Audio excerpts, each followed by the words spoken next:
کوئی ضرورت نہیں ہے کہ وہ صحابہ کی جنگوں کی تفصیلات پڑھے. اللہ نے اس پہ نہیں واجب کیا بھائی. کیوں آپ کو جمل صفین کے واقعات پڑھنے ہیں؟ کیا اللہ تعالیٰ قبر میں آپ سے سوال کرنے والا ہے؟ ہاں، یہ مسئلہ آپ کے لیے اتنا اہم کیوں ہے کہ آپ جائیں گے جمل صفین کے واقعات پڑھنے کے لیے؟ کیا قبر میں یہ سوال ہونے والا ہے کہ حضرت علی برحق تھے، حضرت معاویہ برحق تھے؟ کیا اللہ رب العالمین حشر میں آپ سے پوچھنے والا ہے حضرت علی برحق، حضرت معاویہ برحق تھے؟ ان تفصیلات میں خاص طور پہ ایسے آدمی کو، یعنی جتنے لونڈے لفاڑے اس طرح کی گفتگو کرتے ہیں ان سے آپ پوچھیے اسلام کے ارکان کتنے، ایمان کے ارکان کتنے، کنفیوز ہو جائیں گے. 5 ایک 6 ایسے لوگ ہیں. ان سے آپ پوچھیے سورہ فاتحہ کا صحیح سے ترجمہ بتاؤ، نہیں بتا پائیں گے. اپنی نماز پر محنت نہیں کی، اپنی عقیدے پہ محنت نہیں کی، اپنے اخلاق پہ محنت نہیں کی، اور بحث کر رہے ہیں جمل و صفین کے بارے میں. کیوں جانا ہے بھائی اس وادی میں؟ کیوں جانا ہے؟ اس عام آدمی کو تو چھوڑیے، بڑے بڑے ہمارے محدثین، آپ دیکھیں نا تاریخ کی کتابوں میں بکثرت شیعہ راوی کیوں ملتے ہیں؟ کیونکہ ہمارے محدثین نے تاریخ جمع کرنے کی طرف زیادہ توجہ نہیں دی. اس تاریخ کا جو اللہ کے نبی کی وفات کے بعد ہوئی، ڈائریکٹ ہماری دینداری سے کوئی خاص گہرا تعلق تھا نہیں. تو محدثین کی پوری توجہ تھی حدیثوں کو جمع کرنے میں، اللہ کے نبی کے اقوال و افعال کو جمع کرنے میں، فقہی مسائل اور عقائد سے متعلق آثار اور روایات کو جمع کرنے میں، کیونکہ اس کا تعلق ہمارے دین سے تھا. جبل میں کیا ہوا، صفین میں کیا ہوا، اس سے ڈائریکٹ ہمارے دینداری کا، ہمارے کوئی عملی ثمرہ اس کا ہمارے پاس نہیں. تو محدثین نے بہت محنت نہیں کی، حتیٰ کہ محدثین ناپسند کرتے تھے. عام آدمی کی بات چھوڑیے، محدثین ناپسند کرتے تھے ان احادیث کو جمع کرنا. آپ کو ایسے بھی محدثین ملیں گے جنہوں نے اپنے کانوں میں انگلیاں ڈال لی جب کوئی مشاجرات کی حدیث سنائی گئی، کانوں میں انگلیاں ڈال لی، کتابیں جلا دی جن میں وہ آثار جمل و صفین کے لکھے ہوئے تھے. بلکہ کہیں حدیث میں بھی کوئی اس طرح کا ذکر آیا، حضرت امام احمد بن حنبل کے بارے میں آتا ہے، جب حدیث عمار ان کے سامنے پڑھی گئی، حدیث پڑھتے تھے اور گزر جاتے تھے، اس پہ بہت غور و خوض نہیں کرتے تھے ہاں کہ عمار کو باغی گروہ قتل کرے گا، بس یعنی یہ وہ لوگ ہیں بڑے بڑے ائمہ حدیث کے قلم تھر تھرا جاتے تھے اس پہ گفتگو کرتے ہوئے. وہ ہمارا نوجوان ابھی صحیح سے داڑھی نہیں آئی، ابھی ایک جملہ جو ہے نا جا زیدن جا امرن کا ترجمہ نہیں کر سکتا ہے، وہ حدیث عمار پہ گفتگو کر رہا ہے بیٹھ کر کے. کیوں بھائی، کیوں آپ کو گفتگو کرنی ہے؟ ہاں، کیا مسائل آپ کو اخذ کرنے؟ کتنا آپ جانتے ہیں محدثین کی کتنی کتابیں آپ نے پڑھی ہوئی ہیں عام آدمی. اس لیے اہل سنت والجماعت کا جو ایک اسٹینڈرڈ اسٹینڈ ہے، موقف ہے، وہ کیا ہے؟ الکف والامساک اما شجر بین اصحاب. جو صحابہ کے درمیان اختلافات ہوئے اس کے بارے میں چپ رہو، چپ رہو. آپ اگر کچھ نہیں بولیں گے مطلب آپ کیا ہیں؟ کیا آپ جنت جہنم بانٹنے والے ہیں؟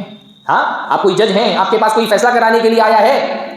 یہ کوئی پولیٹیکل مسئلہ ہے، کوئی آپ کے پاس فیصلہ کرانے کے لیے آیا ہے کہ آپ فیصلہ نہیں کریں گے، آپ رائے نہیں دیں گے تو کوئی خلا پیدا ہو جائے گا امت میں؟ عام آدمی کو کیوں گفتگو کرنی ہے؟ یہ جو نوجوان ہیں، چھوٹے چھوٹے بچے، ان کو کیوں گفتگو کرنی ہے جمل و صفین پر؟ بھائی چھوڑ دو اس کو، جو ہو چکا وہ ہو چکا، اللہ ہم سے اس کے بارے میں نہیں پوچھنے والا ہے. تو اصولی بات تو یہی رہنی چاہیے کہ عام آدمی وہ ان چیزوں میں پڑے ہی نہیں. وہ اپنی عقیدے پہ محنت کرو، اپنی فقہ پہ محنت کرو. اتنے سارے فتنے ہیں، دعوت دینے کے اتنے سارے مجالات ہیں، کفر ہو رہا ہے، شرک ہو رہا ہے، بدعتیں ہو رہی ہیں، اللہ رب العالمین کی نافرمانیاں ہو رہی ہیں، زنا عام ہے، مسلمان لڑکیاں مرتد ہو رہی ہیں، لڑکے بدکار ہو رہے ہیں. یہ سارے مسائل چھوڑ کر کے آپ 14 صدیوں پیچھے جا کر کے اس میں لگے ہوئے جمل صفین میں کیا ہوا، اور آپ کی ایبلٹی بھی نہیں ہے. بھائی جو تاریخ کی کتابیں ہیں وہ ایسا نہیں ہے کہ ایسے لکھ دی گئی، فلاں فلاں واقعات ہوئے، آپ نے پڑھ لیے اور پڑھنے کے بعد آپ کو سمجھ میں آ گیا کیا ہوا. تاریخ کی کتابیں بھی باسند ہوتی ہیں، اس میں سندیں ہوتی ہیں جیسے حدیث کی کتابوں میں سند ہوتی ہیں. ان سندوں کے جو راوی ہوتے ہیں ان پر بھی کلام ہوتا ہے. تو یہ کافی نہیں ہوتا کہ آپ نے تبری میں پڑھ لیا ایسا ایسا ہوا. بھائی وہ جو ایک اصولی بات ہے محدث اور مورخ کی، من اسند فقط برئ، جس نے سند بیان کر دی وہ بری ہو گیا. محدثین نے، مورخین نے سند کے ساتھ بیان کر دیا، بھائی فلاں فلاں فلاں لوگوں نے مجھ سے بتایا کہ ایسا ایسا ہوا تھا، میں نے لکھ دیا. پڑھنے والے کا کام یہ نہیں ہے کہ پڑھ کر کے یقین کر لے، اس کی ذمہ داری جاؤ پورا چین آف نریٹر چیک کرو. جو نریٹرز ہیں وہ سچے تھے، جھوٹے تھے، فاسق تھے، فاجر تھے، اہل سنت میں سے تھے، بدعتی تھے. بھائی وہ سند نہیں پڑھ پائے گا لڑکا. جو مجھ سے جمل صفین کے بارے میں بات کرنے کے لیے آئے گا، میں اس سے پہلے بولوں گا لاؤ تبری لاؤ اور سند پڑھ کر کے صحیح سے دکھاؤ پہلے، پھر بات کریں گے کہ تبری نے یہ کیوں لکھا ہے، ابن کثیر نے یہ کیوں لکھا ہے. ایک سند نہیں پڑھ پائے گا صحیح سے، اور جمل اور صفین میں جج بنا بیٹھا ہوا ہے. عام آدمی کو ان جو چپ رہے گا اللہ اس سے سوال نہیں کرے گا. کہ کرے گا؟ نہیں کرے گا. جو بول دے گا اللہ کے یہاں پوچھا جائے گا. اس لیے صحابہ کے بارے میں اصولی موقف، سب نیک لوگ تھے ماشاءاللہ. ہاں کلہم عدول، صحابہ کے بارے میں اصولی موقف اہل سنت کا کیا ہے؟ سارے کے سارے عادل تھے، نیک تھے، اللہ تعالیٰ ان پہ رحم فرمائے.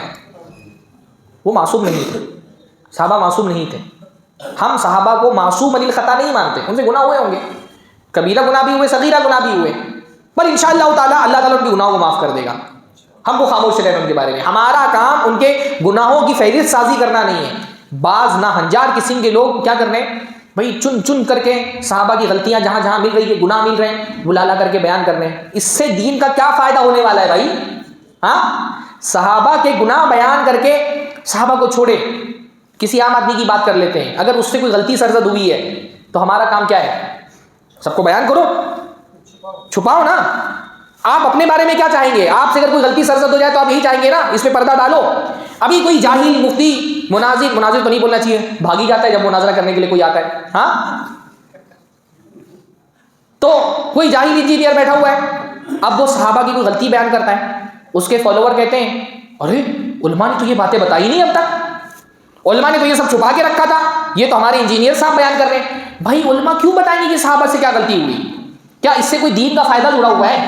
ہاں، صحابہ سے اگر کوئی غلطی ہوئی ہے، بھائی کسی عام آدمی کی غلطی بھی بغیر کسی شرعی مصلحت کے نہیں بیان کرنی چاہیے، ہے نا. کوئی شرعی مصلحت ہے، راوی ہے، مصلحت ہے کہ اس کی غلطی بیان کی جائے تاکہ اس پر اعتماد نہ کرے تو الگ بات. بغیر کسی شرعی مصلحت کے کسی عام آدمی کی غلطی بھی نہیں بیان کرنی چاہیے.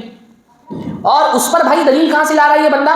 بول رہا ہے جب اللہ تعالیٰ صحابہ کی غلطیاں بیان کر سکتا ہے تو ہم کیوں نہیں بیان کر سکتے؟ اللہ تعالیٰ تکبر کر سکتا ہے تو ہم تکبر کر سکتے ہیں؟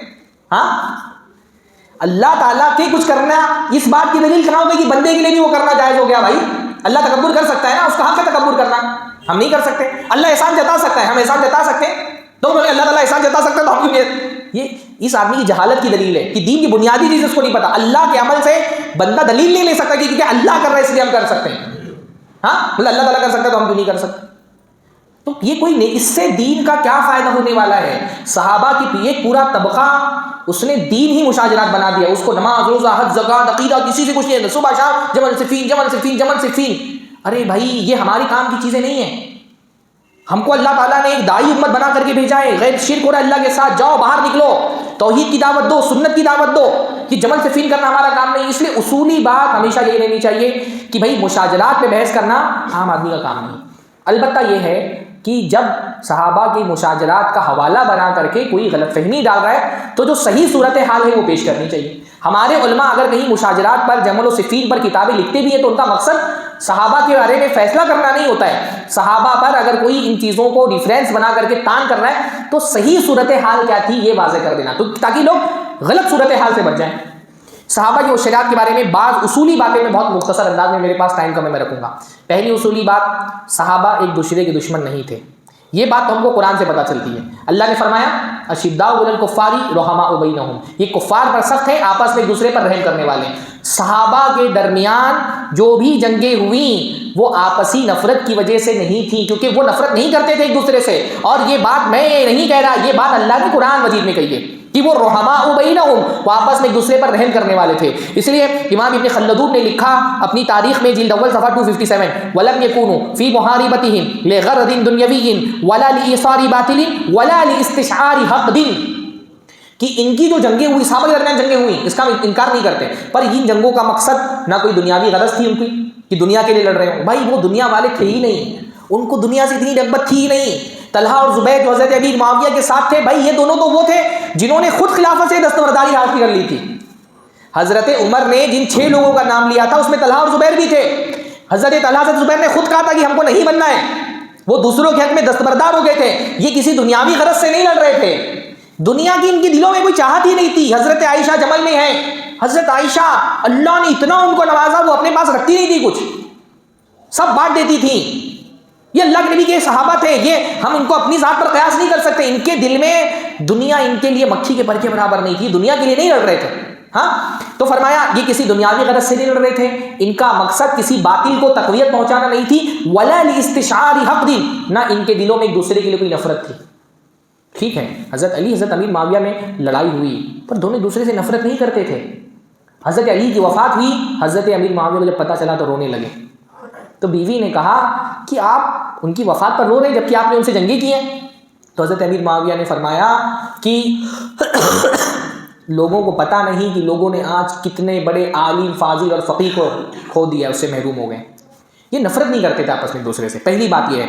دوسری، ان کی لڑائیوں کا مقصد کوئی دنیا کا فائدہ حاصل کرنا نہیں تھا، دنیا کے لوگ تھے ہی نہیں یہ لوگ۔ تیسری چیز، اور یہ بہت بڑا شبہہ ہے جو لوگوں کے ذہن میں ڈالا جاتا ہے، وہ جاہل آدمی کہتا ہے جذباتی انداز میں کہ بتاؤ اگر تم اس دور میں ہوتے تو حضرت علی کا ساتھ دیتے، حضرت امیر معاویہ کا ساتھ دیتے۔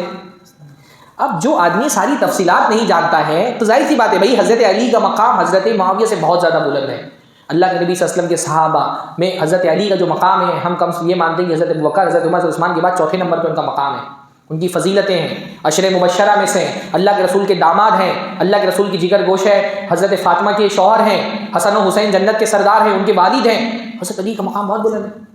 جذباتی انداز میں تو آدمی پھر یہی سوچے گا کہ بھئی حضرت علی کے مقابلے میں اگر معاویہ ہیں تو میں حضرت علی کا ساتھ دوں گا، پر یہ بہت بڑا شبہہ ہے جو لوگوں کے ذہن میں ڈالا جاتا ہے کہ یہ بتایا جاتا ہے بھئی جنگ ہوئی اور جنگوں میں صرف دو ہی لوگ تھے، ایک طرف حضرت علی کا گروہ تھا اور ایک طرف حضرت معاویہ کا گروہ تھا، اور پورے جو لوگ تھے وہ دو گروہ میں بٹ گئے، کچھ صحابہ حضرت علی کی طرف تھے اور کچھ حضرت معاویہ کی طرف تھے۔ شبہہ کیا ڈالا جاتا ہے، ایک تیسرا گروہ بھی تھا جس کا ذکر ہی گول کر دیا جاتا ہے۔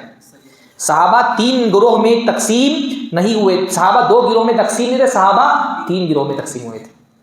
ایک طبقہ حضرت علی کے ساتھ تھا، ایک گروہ حضرت معاویہ کے ساتھ تھا، تیسرا گروہ کسی کے ساتھ نہیں تھا۔ اس کا تو بیان ہی نہیں کرتے، ہاں اس کا بیان ہی نہیں کرتے ہیں، اور سب سے بڑا گروہ وہی تھا جس نے دونوں میں سے کسی کا ساتھ نہیں دیا۔ ہاں شیخ الاسلام ابن تیمیہ رحمہ اللہ لکھتے ہیں کہ وَمِن ذَلِكَ أَنَّ الْقِتَالَ فِي الْفِتْنَةِ الْكُبْرَى، کہ جب بڑا فتنہ رونما ہوا، صحابہ کی جنگوں کو سلف فتنہ کہتے ہیں، پر اتنا احتیاط ہے کہ جنگوں کو فتنہ کہتے ہیں پر صحابہ کو مفتون نہیں کہتے کہ صحابہ اس فتنے کا شکار ہو گئے تھے، ہاں وہ جنگ فتنہ تھی۔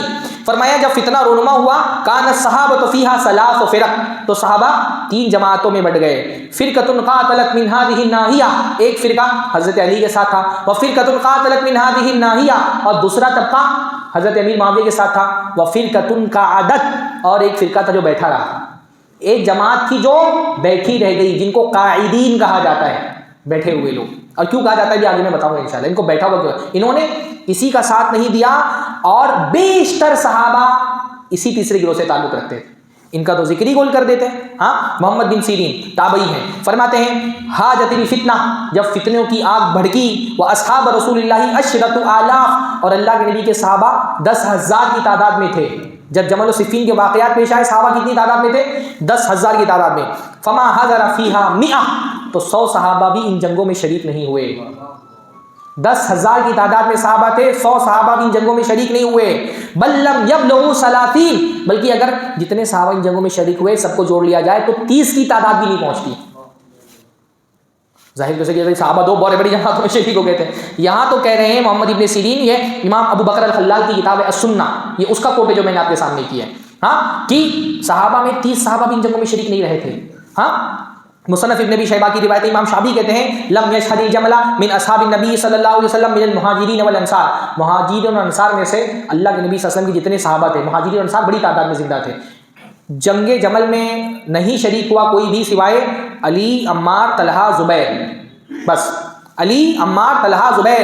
کہتے ہیں فَإِن جَاءُوا بِخَامِسٍ فَأَنَا كَذَّابٌ، اگر یہ کسی پانچویں انصاری یا مہاجر صحابی کا ذکر کوئی ثابت کر دے تو میں جھوٹا ہوں، میں مان لوں گا کہ میں کذاب ہوں۔ اس کو ایسا دکھایا جاتا ہے۔ اکثر صحابہ کی رائے یہ تھی، بھائی منہاج السنہ میں شیخ الاسلام ابن تیمیہ فرماتے ہیں کہ حضرت علی اور حضرت امیر معاویہ کے درمیان جو جنگ ہوئی یہ دونوں اجتہادات تھے ان کے، صحابہ کے جو اختلافات ہوئے یہ بات یاد رکھیے، یہ اختلافات دینی نہیں تھے، کوئی صحابی دوسرے صحابی کو کافر نہیں سمجھتا تھا، نہ ہی صحابہ نے ایک دوسرے کو بدعتی کہا، یہ اختلافات دینی نہیں تھے، سیاسی تھے، اور اس اختلاف کے پیچھے نفرت نہیں تھی، غلط فہمیاں تھیں۔ نفرت کی وجہ سے نہیں، دونوں کے جمل میں تو واضح ہے بھائی، جمل جب چھڑ گئی اس کے بعد دونوں طرف سے لوگوں نے روکنے کی کوشش کی، حضرت طلحہ زبیر روکتے روکتے وفات پا گئے، مارے گئے۔ ہاں جمل میں تو صلح کرنا، یہ تو خوارج جو حضرت علی کے اس میں تھے ان لوگوں نے فتنہ کیا، غلط فہمی ہو گئی، ان لوگوں نے جب تیر برسائے تو ادھر کے لوگوں کو لگا ہے حملہ ہو گیا دوسرے والوں کی طرف سے، انہوں نے صلح قبول کرنے سے انکار کر دیا، غلط فہمی میں آپس میں بھڑ گئے۔ یہ سیاسی غلط فہمیاں تھیں جس کی وجہ سے جنگیں ہوئی، دونوں ایک دوسرے کو کافر یا بدعتی نہیں سمجھتے تھے۔ ہاں تو فرمایا کہ وَإِنَّمَا كَانَ رَأْيًا، حضرت علی کی رائے تھی، حضرت امیر معاویہ کی رائے تھی، وَأَكْثَرُ الصَّحَابَةِ لَمْ يُوَافِقُوهُ عَلَى هَذَا الْقِتَالِ، اور اکثر صحابہ نے حضرت علی کی تائید نہیں کی، اس قتال پر. اور یہ صرف ابن تیمیہ کی بات نہیں ہے، امام ابن کثیر نے بھی یہ بات لکھی. امام ابن کثیر رحمہ اللہ نے فرمایا کہ دو جماعتیں تھیں، اصحاب الجمل میں، اصحاب صفین میں، دونوں اسلام کی طرف بلاتے تھے. ان کی جو اختلافات تھے یہ سیاسی اختلافات تھے، اجتہادات کی بنیاد پر تھے. دونوں سمجھ رہے تھے کہ مصلحت اس میں، دوسرے سمجھتے تھے مصلحت اس میں. وَكَانَ تَرْكُ الْقِتَالِ أَوْلَى مِنْ فِعْلِهِ، اور جنگ نہیں کرنا بہتر تھا جنگ کرنے سے. بہتر کیا تھا کہ جنگ نہ کرتے. کما ہوا مذہب و جمہور صحابہ، جیسا کہ اکثر صحابہ کا مذہب ہے. اکثر صحابہ کیا سمجھ رہے تھے؟ جنگ نہیں کرنا چاہیے. انہوں نے جنگ نہیں کی. ہاں، تو یہ جو اتنا بڑا طبقہ ہے، صحابہ میں کوئی چھوٹے موٹے لوگ نہیں ہیں. میں بعض نام گناتا ہوں: سعد ابن ابی وقاص، عبداللہ ابن عمر، صہیب بن سنان رومی، حضرت اسامہ بن زید، قدامہ بن مزعود، مغیرہ بن شعبہ. انصار میں حسان بن ثابت، عبداللہ بن سلام، کعب بن مالک، مسلمہ بن مخلد، محمد بن مسلمہ، نعمان بن بشیر، زید بن ثابت، رافع بن خدیج، فضالہ بن عبید، کعب بن عجرہ، سلمہ بن سلامہ، حضرت ابو ہریرہ. یہ سارے ان صحابہ کا نام ہے جو کسی کے سائڈ میں نہیں تھے، ان کا ذکر ہی نہیں کیا جاتا. ہاں، تو صحابہ، پہلی بات یہ کہ صحابہ میں سے اکثریت ان جنگوں میں شریک نہیں تھی. اور جب ہم صحابہ کے دو گروہ کا موازنہ کرتے ہیں، حضرت علی اور حضرت ابی معاویہ کا، بلا شبہ ہم کہتے ہیں حضرت علی حضرت معاویہ کی بنسبت حق کے زیادہ قریب تھے، ہے نا. ہم اس لیے اولت طائفتین بالحق ہم مانتے ہیں کہ امیر معاویہ کی بنسبت حضرت علی حق کے زیادہ قریب تھے. اور یہ ہم اپنے اجتہاد کی وجہ سے نہیں کہتے کہ ہم نے اینالائز کیا ہے، ہم ایسا کہتے ہیں اللہ کے رسول کی حدیث کی وجہ سے. یہ جو اہل سنت کا موقف ہے کہ جب حضرت علی اور حضرت امیر معاویہ میں کمپیریزن ہوتا ہے تو ہم کہتے ہیں کہ حضرت علی حق کے زیادہ قریب تھے. یہ ہم جنگوں کو اینالائز کر کے نہیں کہتے. اللہ کے رسول کی حدیث ہے کہ خوارج سے لڑنے والی جماعت وہ ہوگی اولت طائفتین بالحق، جو دو جماعتوں میں حق کے زیادہ قریب ہوگی. تو کیونکہ خوارج سے حضرت علی لڑے، اس لیے اس حدیث کی بنیاد پر ہم کہتے ہیں کہ حضرت علی حضرت امیر معاویہ کی بنسبت حق کے زیادہ قریب تھے. پر جب ہم یہ کہتے ہیں نا حضرت علی حق کے زیادہ قریب تھے، تب ہم صرف دو گروہوں کا موازنہ کر رہے ہوتے ہیں، حضرت علی کا اور حضرت امیر معاویہ کے گروہ کا. جب تین گروہوں کا موازنہ کرتے ہیں تو ہم کہتے ہیں حضرت علی حق کے زیادہ قریب تھے، پر مکمل حق پر وہ صحابہ تھے جنہوں نے جنگ ہی نہیں کی. سمجھے؟ دونوں میں سے زیادہ درست تو حضرت علی کا موقف تھا، پر تینوں میں حق پر، مکمل حق پر کون تھا؟ وہ لوگ جنہوں نے جنگ ہی نہیں کی. کیونکہ اصل بات یہی تھی کہ جب جنگیں ہو گئیں تو جنگ نہیں ہونا چاہیے تھا. ایک اصولی بات آپ کو بتاتا ہوں. اللہ کے نبی صلی اللہ علیہ وسلم نے حضرت حسن کی تعریف کی نا، کیوں؟ کیونکہ حضرت حسن امت کی دو جماعتوں کے درمیان انہوں نے صلح کرائی. اگر جنگ اچھی چیز ہے تو صلح ہوئی چیز ہونی چاہیے، ہے کہ نہیں بھائی؟ صلح سے کیا ہوتی ہے؟ جنگ ختم ہو گئی. اگر یہ جنگ اچھی تھی تو صلح بری چیز تھی، اور اگر صلح اچھی چیز ہے، محمود ہے، تو جنگ بری ہے. تو اگر اللہ کے نبی نے صلح کی تعریف کی، مطلب جنگ کرنا اچھی چیز نہیں تھی. تو اس کا مطلب وہ لوگ جنہوں نے جنگ نہیں کیا وہ حق پر تھے، وہ مکمل حق پر تھے. کیونکہ اللہ کے نبی چاہتے تھے جنگ نہ ہو، صلح ہو جائے. تو حضرت حسن کے صلح کی تعریف کرنا اس بات کی علامت ہے کہ جنگ کرنا اچھی چیز نہیں تھی. پر صحابہ معصوم، جنہوں نے کہا نا صحابہ معصوم نہیں تھے، ان سے غلطیاں ہو سکتی تھی، اور یہ تو اجتہادی غلطی ہے. اس میں تو جس نے اجتہاد کیا اور غلطی کی اس کو بھی انشاءاللہ اللہ کی طرف سے ایک اجر ملے گا. صحابہ کی یہ جنگیں کافروں کی جنگوں کی طرح نہیں تھی جیسے مسلمان کافروں سے لڑتے ہیں. بھائی مسلمان کافروں سے لڑتے تھے تو قتل کر کے خوش ہوتے تھے نا. کیا صحابہ ایک دوسرے کو قتل کر کے خوش ہوئے؟ حضرت علی بے تحاشا روئے جب انہوں نے حضرت طلحہ کی لاش دیکھی. تو حضرت حسن سے کہا بیٹے تمہارے باپ کو پتہ نہیں تھا کہ نوبت یہاں پہنچ جائے گی. کاش لو مت قبل هذا 20 سنہ، کاش میں آج سے 20 سال پہلے ہی مر گیا ہوتا.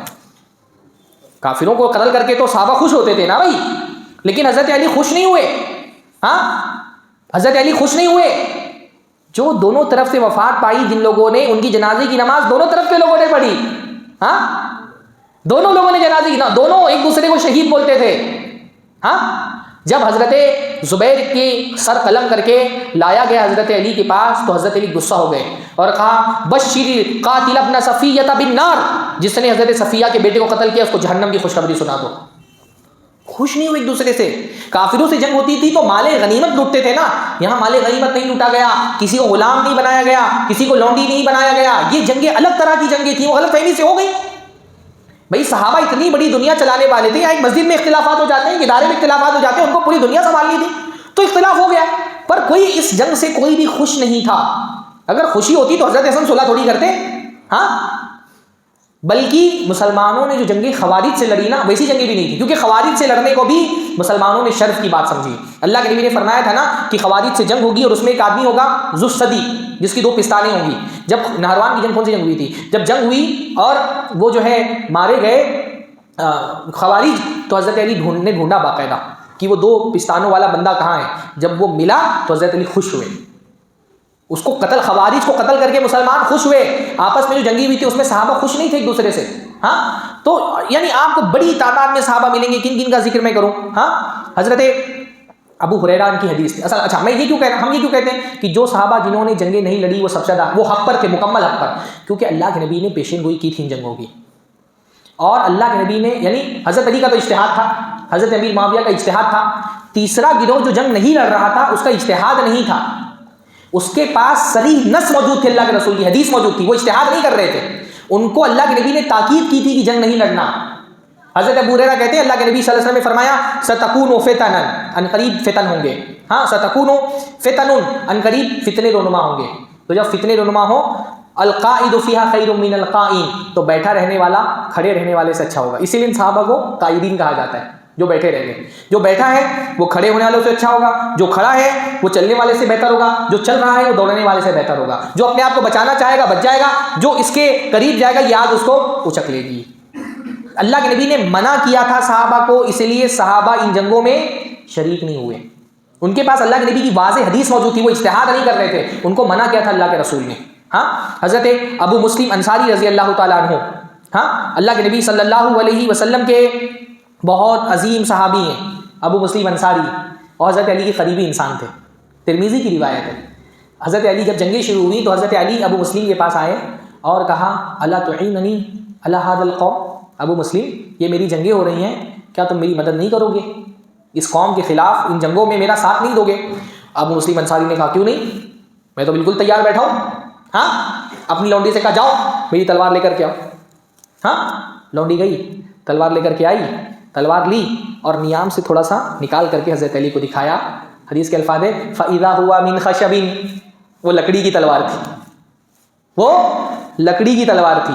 کہا حضرت ابو مسلم نے ان خلیلی وابن عمک، میرے دوست اور آپ کے چچا زاد بھائی، کون؟ اللہ کے رسول۔ کہا میرے دوست اور آپ کے چچا زاد بھائی صلی اللہ علیہ وسلم نے مجھ سے وعدہ لیا تھا اذا كانت الفتنہ بین المسلمین فاتخذ سیفا من خشب، کہ جب مسلمانوں کے گروہ آپس میں لڑنے لگیں تو تم لکڑی کی تلوار بنا لینا۔ تو میں نے یہ لکڑی کی تلوار بنا کے رکھی ہوئی ہے، چلو کس سے لڑنا ہے، تیار ہو، لڑتے ہیں چل کر کے۔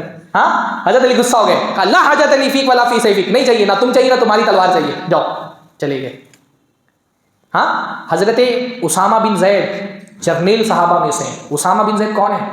اللہ کے رسول کی وفات ہوئی، رومن امپائرز پر، بازنطینی سلطنت میں حملہ کرنا تھا، اس لشکر کا سپہ سالار اللہ کے رسول نے جس کو بنایا تھا حضرت اسامہ، اس کو لشکر اسامہ کہا ہی جاتا ہے۔ اور اللہ کے رسول نے آخری وقت تک تاکید کی تھی، ہاں، کہ کچھ بھی ہو جائے اس فوج کو روکنا نہیں، اس کو روانہ کرنا ہے۔ اسامہ بن زید بھی ان لوگوں میں سے تھے جنہوں نے کسی کا ساتھ نہیں دیا، تعلقات بہت قریبی تھے حضرت علی سے۔ اسامہ بن زید اہل بیت میں سے ہیں، حضرت علی بھی اسی گھر میں پلے بڑے جس گھر میں اسامہ بن زید پلے بڑے۔ کیوں بھائی، کیوں؟ اسامہ بن زید زید بن حارثہ کے بیٹے ہیں نا، زید بن حارثہ اللہ کے نبی کے منہ بولے بیٹے تھے زمانے جاہلیت میں، تو اسامہ اللہ کے نبی کے گھر میں پلے بڑے تھے۔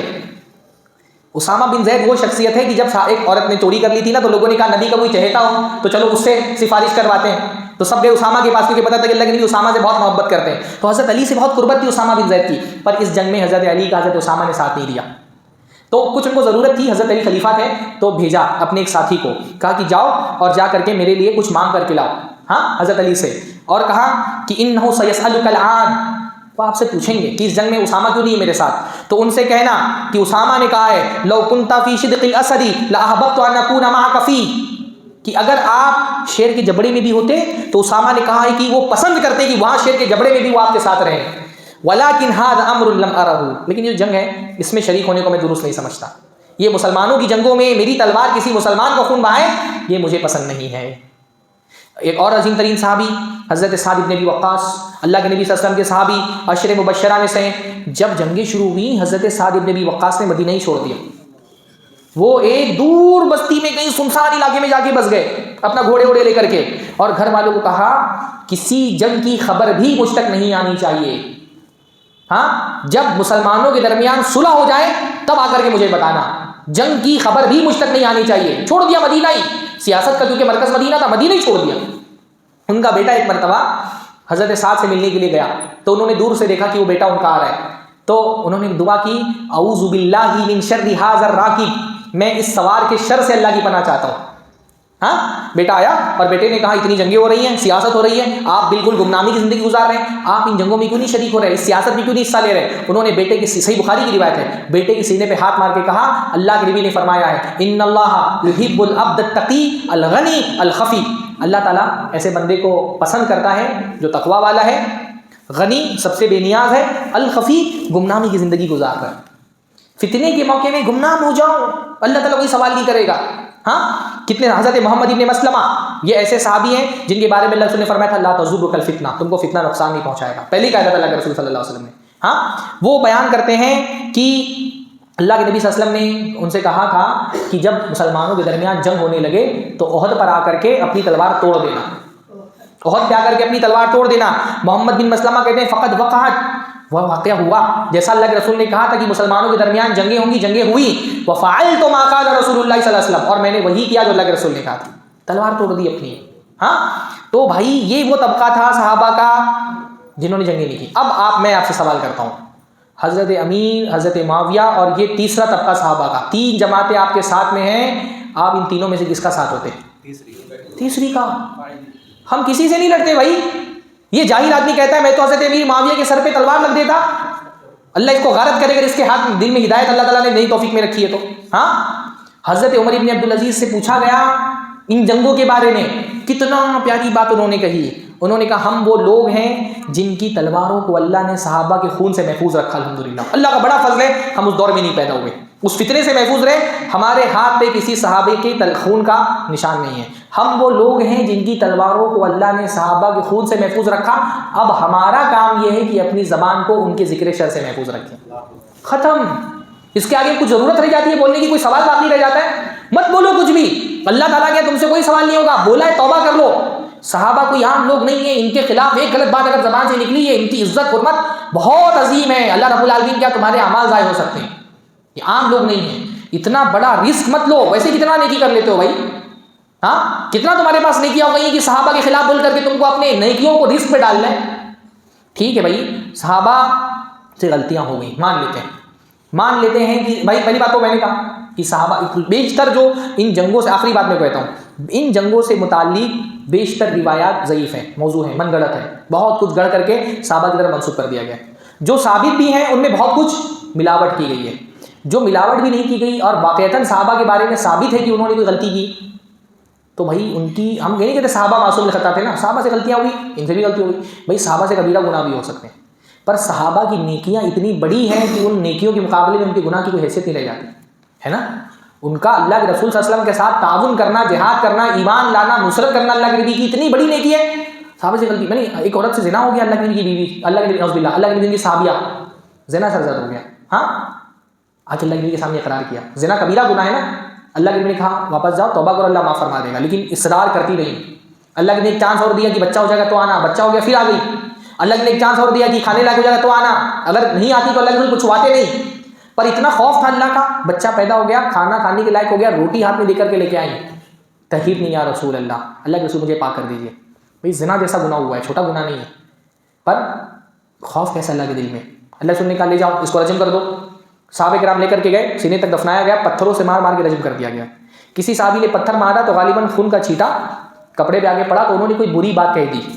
جب اللہ کے نبی کو پتا چلا تو اللہ نے فرمایا لقد تابت توبتن، اس نے ایسی توبہ کی ہے اگر اس کی توبہ مدینہ کے 70 لوگوں میں بانٹ دی جائے 70 لوگوں کی مغفرت ہو جائے. گناہ ہوا، پر بھائی وہ اتنی عظیم ہستیاں تھیں نا، ان کی نیکیوں کے مقابلے میں ان کے گناہ انشاءاللہ تعالیٰ دھل گئے سب.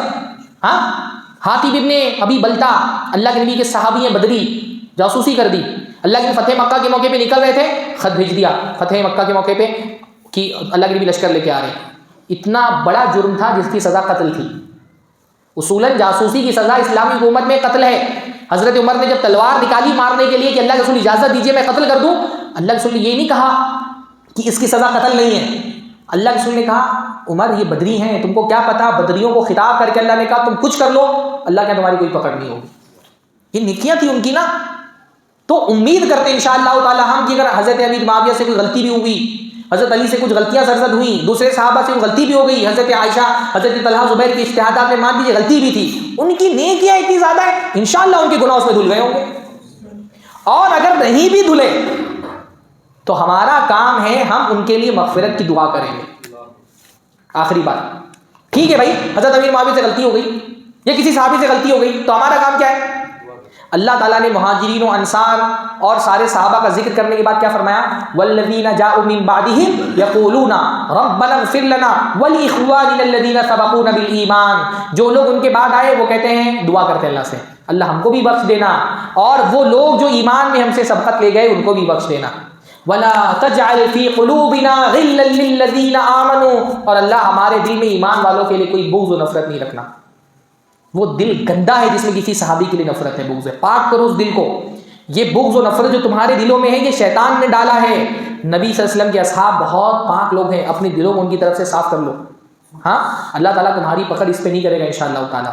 صحابہ، اس لیے میں بہت حضرت امیر معاویہ پہ تو میں مستقل اہل سنت والجماعت کی عقیدے کی کتابوں میں یہ بات لکھی ہے کہ ہم سارے صحابہ پر بشمول حضرت امیر معاویہ ان کے لیے رحم کی دعا کرتے ہیں، سب پر ترحم کرتے ہیں، سب کے لیے اللہ تعالیٰ سے مغفرت مانگتے ہیں، اور انشاءاللہ تعالیٰ بعض علماء نے کہا کہ صحابہ جب وفات پا گئے تو ان کی نیکیوں کا سلسلہ رک گیا، تو اللہ تعالیٰ نے بعض بدبختوں کو پیدا کر دیا تاکہ وہ صحابہ کو برا بھلا کہتے رہیں اور ان کے اجر میں اضافہ ہوتا رہے۔